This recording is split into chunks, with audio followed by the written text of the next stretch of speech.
Las divisiones Panzer alemanas fueron los bloques principales del éxito alemán en las operaciones Relámpago en los primeros años de la guerra. Fueron organizadas de forma que pudieran operar de un modo relativamente independiente de otras unidades. Al contrario de la mayoría de los ejércitos de esa época, que organizaban sus carros de combate en brigadas de tanques, las cuales siempre necesitaban apoyo de la infantería y la artillería, las divisiones Panzer tenían sus propias unidades de apoyo dentro de sí mismas, lo cual llevó a un cambio automático en la doctrina militar. En lugar de ver a los carros de combate como unidades de apoyo para las operaciones de otras unidades, los tanques se convirtieron en el principal foco de atención con otras unidades, dándoles apoyo a ellos. Las divisiones Panzer son formaciones de armas combinadas, teniendo como componentes orgánicos tanto a los blindados como a la infantería, así como artillería, cañones antiaéreos, transmisiones, etc., que son comunes en la mayor parte de las divisiones militares de la era industrial.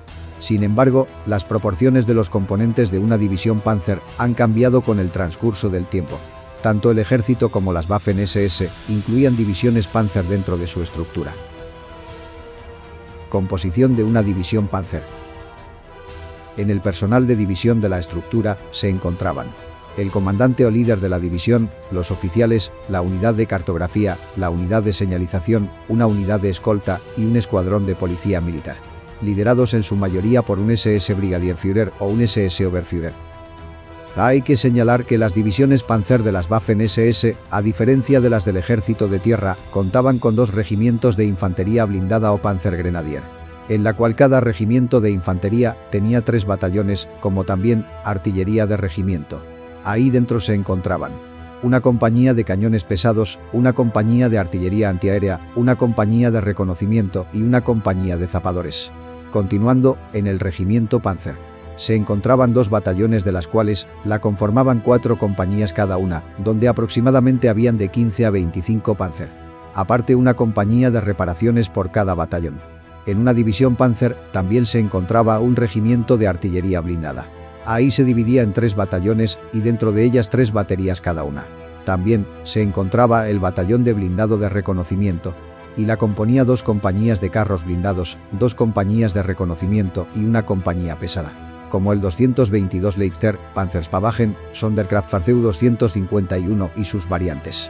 Y el batallón de destructor de tanques, ahí la conformaba 3 compañías de cañones autopropulsados, como el Jagdpanther o Panzerjäger. En una división Panzer también se hallaba un batallón de morteros, dividido en 4 baterías de Granatwerfer 42. Y el batallón antiaéreo, con 5 baterías. Ahí se encontraba los Flak 88. También se encontraba el batallón de ingenieros, conformada por una compañía blindada, 3 compañías de zapadores y una compañía de construcción de puentes. También se encontraba el batallón de señalización, conformada por una compañía de teléfonos y una compañía de radio. Y un batallón de mantenimiento, conformada por 3 compañías de reparaciones, una compañía de armamento y una compañía de recambios. En toda división habían tropas de suministros divididos en 6 compañías de camiones y una compañía de suministros, como también una intendencia, conformada por pelotón de armamento, mecánicos y personal médico. Y por último, también había un batallón de quehaceres domésticos, conformado por una compañía panadera, una compañía carnicera o cocineros y carteros, etc.